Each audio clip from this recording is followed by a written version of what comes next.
Indonesia memiliki pulau-pulau yang sangat menarik. Pulau-pulau di Indonesia terbagi menjadi 7 bagian besar, yaitu Sumatera, Jawa, Kepulauan Sunda Kecil, Kalimantan, Sulawesi, Kepulauan Maluku, dan Papua. Nah, di sini kita akan membahas satu persatu pulau-pulau tersebut. Pulau Sumatera. Sumatera Pulau Emas. Dalam berbagai prasasti, Pulau Sumatera disebut dengan nama Sansekerta Swarna Dwipa atau Swarna Bumi. Nama-nama ini sudah dipakai dalam naskah-naskah India sebelum Masehi. Selain itu, Sumatera juga dikenal sebagai Pulau Andalas pada masa dinasti ke-18 Fir'aun di Mesir. Di pesisir barat Pulau Sumatera telah ada pelabuhan yang ramai dengan nama Barus. Barus daerah Tapanuli diperkirakan sudah ada sejak 3000 tahun sebelum Masehi. Barus dikenal karena merupakan tempat asal kapur barus. Ternyata, kamper atau kapur barus digunakan sebagai salah satu bahan pengawet mumi Fir'aun Mesir kuno. Di samping Barus, di Sumatera, terdapat juga kerajaan kuno lainnya. Sebuah manuskrip Yahudi purba menceritakan sumber bekalan emas untuk membina negara kota kerajaan Nabi Sulaiman diambil dari sebuah kerajaan purba di Timur Jauh. Kerajaan Timur Jauh ini yang dinamakan Opir. Kemungkinan Opir berada di Sumatera Barat karena di sana terdapat Gunung Opir. Di daerah Pasaman, kabarnya kawasan emas di Sumatera yang terbesar. Terdapat kerajaan Minangkabau. Menurut sumber kuno, dalam kerajaan itu terdapat pegunungan yang tinggi dan mengandung emas. Dan konon pusat kerajaan Minangkabau terletak di tengah-tengah galian emas. Emas-emas yang dihasilkan kemudian diekspor dari sejumlah pelabuhan seperti Kamper, Indragiri, Pariaman, Barus, dan Pedir. Di Pulau Sumatera juga berdiri kerajaan Sriwijaya yang kemudian berkembang menjadi kerajaan besar pertama di Nusantara yang memiliki pengaruh hingga ke Thailand dan Kamboja di utara hingga Maluku di timur. Kini kekayaan mineral yang dikandung Pulau Sumatera banyak ditambang beberapa orang, yakni sebenarnya Pulau Sumatera banyak mengandung emas. Selain dari apa yang ditemukan sekarang, jika itu benar, maka Pulau Sumatera akan dikenal sebagai Pulau Emas kembali. Yang selanjutnya, Pulau Kalimantan. Kalimantan Pulau Lumbung Energi. Dahulu nama pulau terbesar ketiga di dunia ini adalah Waruna Dwipa. Waruna Dwipa yang artinya Pulau Dewa Laut. Kalimantan dalam berita-berita Cina disebut dengan istilah Sinli Paise Nusa Kencana. Adalah sebutan Pulau Kalimantan. Dalam naskah-naskah Jawa kuno, orang Melayu menyebutnya Pulau Hujung Tanah. Sedangkan Borneo sendiri adalah nama yang dipakai oleh kolonial Inggris dan Belanda. Pada zaman dahulu, pedagang asing datang ke pulau ini mencari komoditas hasil alam berupa kamper lilin dan sarang burung walet. Dengan melakukan barter dengan guci keramik yang bernilai tinggi. Dalam masyarakat Dayak, para pendatang maupun orang Melayu memasuki muara sungai untuk mencari lahan bercocok tanam dan berhasil menemukan tambang emas dan intan di pulau ini. Di Kalimantan, berdiri kerajaan Kutai Martadipura yang merupakan kerajaan tertua dengan bercorak Hindu. Di Nusantara, nama Kutai sudah disebut-sebut sejak abad keempat. Pada berita-berita India secara tegas menyebutkan Kutai dengan nama Kuitire. Begitu pula dengan berita Cina pada abad ke-9 menyebut Kutai dengan sebutan Hotel yang berarti kerajaan besar. Dan pada abad ke-13, dalam kesusastraan kuno, Kitab Negara Kertagama yang disusun oleh Empu Prapanca ditulis dengan istilah Tunjung Kutai. Peradaban Kutai masa lalu inilah yang menjadi tonggak awal zaman sejarah di Indonesia. Berdasarkan prasasti Yupa, kini Pulau Kalimantan merupakan salah satu lumbung sumber daya alam. Di Indonesia memiliki beberapa sumber daya yang dapat dijadikan sebagai sumber energi, di antaranya adalah batu bara, minyak, gas, dan geotermal. Hutan Kalimantan mengandung gambut yang dapat digunakan sebagai sumber energi untuk pembangkit listrik yang baik, maupun pemanas sebagai pengganti batu bara yang luar biasa. Ternyata Kalimantan memiliki banyak cadangan uranium yang bisa dipakai untuk membangkit listrik tenaga nuklir. Sedangkan di Sulawesi, Pulau Besi, orang Arab menyebutnya Sulawesi dengan nama Silibis, atau orang Belanda menyebutnya Celebes. Pulau ini telah dihuni oleh manusia sejak 30.000 tahun yang lalu, terbukti dengan adanya peninggalan purba di pulau ini. Contohnya, lokasi prasejarah zaman batu lembah Besoa. Nama Sulawesi konon berasal dari kata semula yang berarti pulau dan besi. Pulau ini sejak dahulu adalah penghasil besi, sehingga tidaklah mengherankan Usu dan di sekitar Danau Mantana mengandung besi dan nikel. Di Sulawesi pernah berdiri kerajaan Luwu yang merupakan salah satu kerajaan tertua di Sulawesi dan merupakan penghasil besi. Besi Lu atau senjata Luwu sangat terkenal dengan keampuhannya, bukan saja di Sulawesi, tetapi juga di luar Sulawesi. Dalam sejarah Majapahit, wilayah Luwu merupakan pembayaran upeti untuk kerajaan. Selain dikenal sebagai pemasok utama besi ke Majapahit, Maluku, dan lain-lain, menurut catatan yang ada sejak abad 14, telah dikenal sebagai tempat peleburan besi.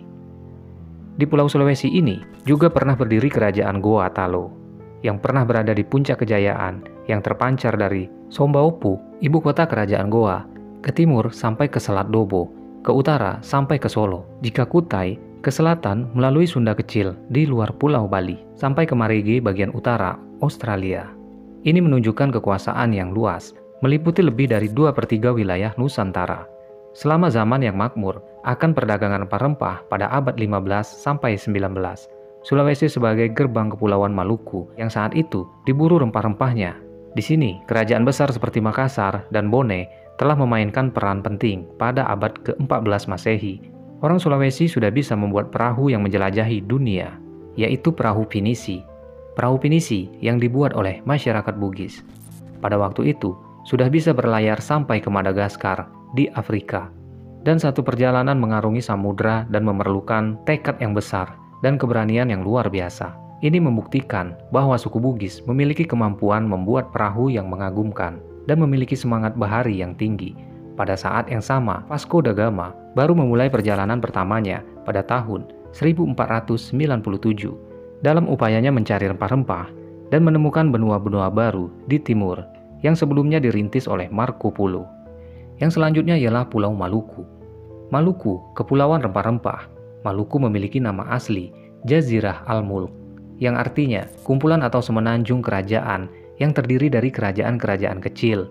Orang Belanda menyebutnya sebagai Tetri Golden Farm Ties, atau tiga emas dari timur, yakni Ternate, Banda, dan Ambon. Sebelum kedatangan Belanda, penulis dan tabib Portugis Tom Pires menulis buku Suma Oriental yang telah melukiskan tentang Ternate, Ambon, dan Banda sebagai The Space Island. Pada masa lalu, wilayah Maluku dikenal sebagai penghasil rempah-rempah seperti cengkeh dan pala. Cengkeh adalah rempah-rempah purbakala yang telah dikenal dan digunakan ribuan tahun sebelum Masehi. Di sini, pohonnya sendiri merupakan tanaman asli Kepulauan Maluku, yakni Ternate dan Tidore, yang dahulu dikenal oleh para penjelajah sebagai Space Island. Pada 4000 tahun lalu, di kerajaan Mesir Fir'aun dinasti ke-12, Sesotris III, lewat data arkeolog, dapat diidentifikasi setelah Giorgio Buccellati menemukan wadah yang berisi benda seperti cengkeh di Efrat Tengah pada masa 1700 sebelum Masehi. Cengkeh itu hanya terdapat di Kepulauan Maluku. Pada abad pertengahan, sekitar 1600 Masehi, cengkeh pernah menjadi salah satu rempah-rempah yang paling populer dan mahal di Eropa, melebihi harga emas. Maka jangan heran kalau orang Barat ingin sekali menduduki wilayah ini. Selain cengkeh, rempah-rempah asal Maluku adalah buah pala. Buah pala yang besar ini termasuk buah pala yang berasal dari Kepulauan Banda. Akibat nilainya yang tinggi sebagai rempah-rempah, buah dan biji pala telah menjadi komoditi perdagangan yang penting pada masa Romawi. Melihat mahalnya harga rempah-rempah waktu itu, banyak orang Eropa kemudian mencari kepulauan rempah-rempah. Ini sesungguhnya yang dicari Christopher Columbus. Dia mencari ke arah barat. Meskipun pada akhirnya, ia justru menemukan benua baru bernama Amerika. Rempah-rempah adalah salah satu alasan mengapa penjelajah Portugis Vasco da Gama mencapai India dan Maluku. Kini sebenarnya Maluku bisa kembali berjaya dengan hasil pertaniannya jika terus dikembangkan dengan baik. Maluku bisa kaya raya dengan hasil bumi dan lautnya. Yang selanjutnya ialah Pulau Papua. Papua adalah pulau surga. Papua adalah pulau terbesar kedua di dunia.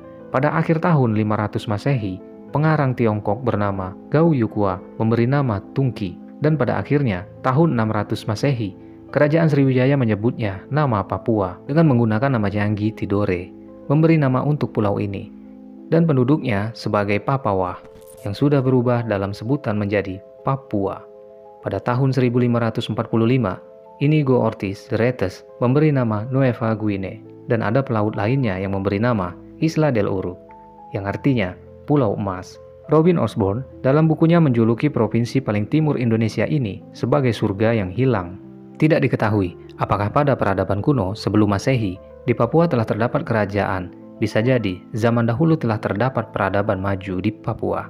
Pada sebuah konferensi tentang lampu jalan dan lalu lintas tahun 1963 di Pretoria, Afrika Selatan, Chesdoni mengemukakan tentang sebuah pemukiman terisolir yang terdapat di tengah hutan lebat pegunungan Wilhelmina di bagian barat Nugini yang memiliki sistem penerangan maju.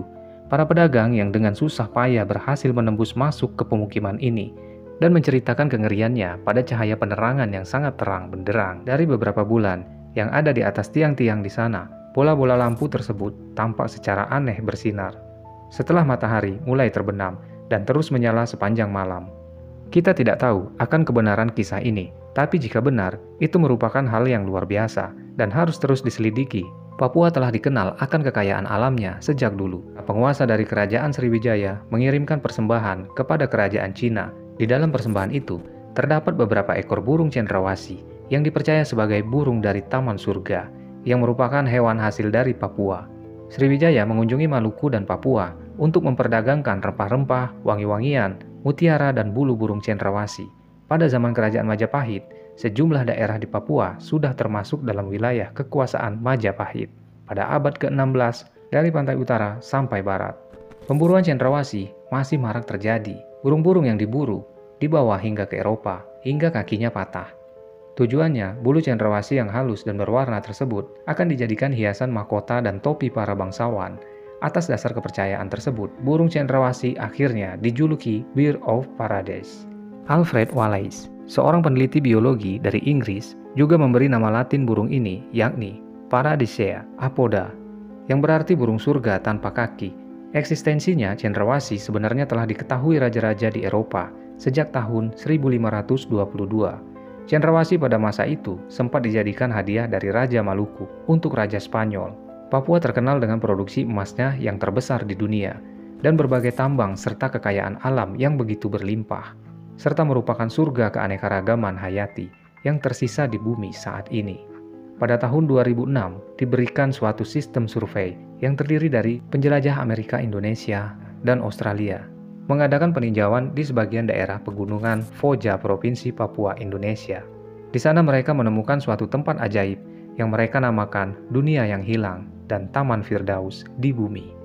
Dengan menyaksikan puluhan jenis burung, kupu-kupu, katak, dan tumbuhan yang belum pernah tercatat dalam sejarah. Jika dikelola dengan baik, orang Papua pun bisa lebih makmur dengan kekayaan alam yang melimpah. Dan yang selanjutnya ialah Pulau Jawa. Jawa adalah pulau padi. Dahulu Pulau Jawa dikenal dengan nama Jawa Dwipa. Jawa Dwipa berasal dari bahasa Sanskerta yang berarti pulau padi dan disebut dalam epik Hindu Ramayana. Epik itu mengatakan Jawa Dwipa dihiasi 7 kerajaan pulau emas dan perak. Pulau ini kaya dengan tambang emas sebagai salah satu bagian paling jauh di bumi. Ahli geografi Yunani juga menulis tentang adanya negeri emas dan negeri perak. Pulau Ia Badiu yang berarti pulau padi. Polonius menyebutkan di ujung barat Ia Badiu terletak. Kota Perak itu kemungkinan besar adalah kerajaan Sunda kuno Salaka Negara yang terletak di barat Pulau Jawa Salaka. Salaka yang diartikan perak, sedangkan negara sama dengan kota, sehingga Salaka Negara banyak ditafsirkan sebagai kota perak. Salaka Negara dalam sejarah Sunda, Wangsakerta, disebut juga Rajatapura. Di Pulau Jawa ini juga berdiri kerajaan besar Majapahit. Majapahit tercatat sebagai kerajaan terbesar di Nusantara yang berhasil menyatukan kepulauan Nusantara, meliputi Sumatera, Semenanjung Malaya, Borneo, Sulawesi, Kepulauan Nusa Tenggara, Maluku, Papua, dan sebagian kepulauan Filipina. Di dalam catatan uang Taiwan, komoditas ekspor Jawa pada saat itu ialah lada, garam, dan burung kakak tua. Mata uangnya dibuat dari campuran perak, timah putih, timah hitam, dan tembaga. Selain itu, catatan kunjungan biarawan Roma tahun 1321 menyebutkan bahwa istana Raja Jawa penuh dengan perhiasan emas, perak, dan permata. Menurut banyak pakar, pulau tersubur di dunia adalah Pulau Jawa, karena Pulau Jawa mempunyai konsentrasi gunung Merapi yang sangat tinggi, dan di sini banyak gunung berapi aktif. Di Pulau Jawa, gunung inilah yang menyebabkan tanah Pulau Jawa sangat subur, dengan kandungan nutrisi yang diperlukan oleh tanaman. Raffles, pengarang buku The History of Java, merasa takjub pada kesuburan alam Jawa yang tiada tandingnya di belahan bumi manapun. Dia menuliskan, apabila seluruh tanah yang ada dimanfaatkan, bisa dipastikan tidak ada wilayah di dunia ini yang bisa menandingi kualitas, kuantitas, dan variasi tanaman yang dihasilkan pulau ini. Mitologi Jawa dan Bali mempercayai adanya Dewi Sri atau Dewi Padi. Hal ini dipercaya Dewi Sri mengendalikan bahan makanan di bumi, terutama padi, yang menjadikan makanan pokok orang Jawa dan Bali. Dan di sini, sampai sekarang, ada syukuran di setiap desa atas panen yang telah didapat. Yang selanjutnya ialah Sunda Kecil. Sunda Kecil Kepulauan Wisata menyebutkan ada 3 buah pulau yang dinamai Sunda yang terletak di sebelah timur India. Berdasarkan informasi itu, kemudian ahli-ahli ilmu bumi Eropa menggunakan kata Sunda untuk menamai wilayah dan beberapa pulau di timur India. Sejumlah pulau yang kemudian terbentuk di daratan Sunda diberi nama dengan menggunakan istilah Sunda. Di sini terdapat Kepulauan Sunda Besar dan Kepulauan Sunda Kecil. Kepulauan Sunda Besar ialah himpunan pulau besar yang terdiri dari Sumatera, Jawa, Madura, dan Kalimantan.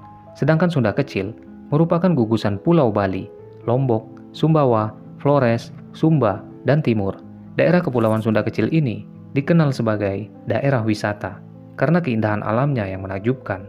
Sejak dulu telah ada yang berwisata ke daerah ini.